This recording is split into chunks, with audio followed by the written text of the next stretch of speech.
అయ్యా అట్లా అదేందయ్యా ఏంటే మొన్న ఏరియా పని ఉండి జాకిరా కాడికి పోయ్యా. ఏదో పని ఉండి జాకిరా కాడికి ఎందుకు పోయి సేగాడు ఉంటాయి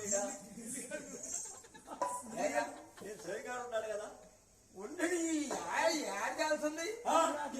తాగి ఎప్పుడు ఒక రకంగా ఉంటాడు, తాగినప్పుడు ఇంకో రకంగా ఉంటాడు. మొత్తం సైబర్కి ఇస్తున్నాడు ఎవరికి లేదు. అందుకా అర్ధరేత్రిక సైదా గారు మాట్లాడుతున్నాడు. ఎందుకు మాట్లాడేంటి అక్కడే వీళ్ళిద్దరు ఎప్పుడు పోతున్నారా? అయితే ఏ పని మీద జాకిరా కాడికి పోయి వస్తానా, తిరిగి వచ్చేటప్పుడు అను వెంకటేశ్వర సోదరి కనపడ్డాడు. మంచోడే ఆయన, మంచోడే. మంచోడు కాకపోతే ఆయన ఎండాడు కుమరైన వాళ్ళకొట్టి పైనకి కొడుకులకు తగాదా పెట్టాడు. ఇప్పుడు కేసులు పాలయ్యారు. ఆ సంగతి నీకు తెలియాలి. ఈ వాళ్ళ ముసలోను మరి నేను ఏదే పని మీద పోయి వస్తుంటే వెంకటేశ్వర సోదరు కనపడ్డాడు. ఏం సోదరు గారు బాగుండారా అన్న. నేను ఊరకి కదిలిచ్చాయండి.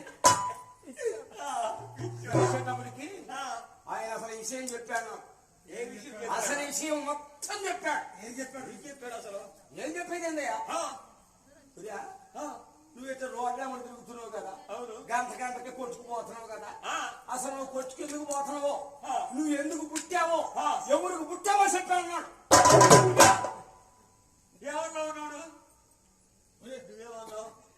అదేంటండి అంటే గారు మా ఇంటి వాళ్ళ ఉంటాడు కదా, మా మామ పోయింది. మా ఇల్లుడు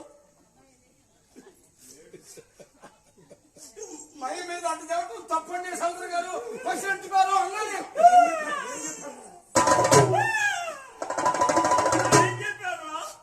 ఆ రోజు కాల్చుకొని సర్దం అనిపించానయ్యా. ఏం చెప్పాడు? ఎప్పుడు పుట్టావు, ఎందుకు పుట్టావు అని అడిగితే, వెయ్యి దేశాల మీద పోయడం 3 ఏళ్ళకి కడుపులు పడ్డావురా అన్నాడు. వాడు నువ్వు ఎట్టున్నావురా? ఆయనే చెప్పింది. వచ్చాడు కాదురా.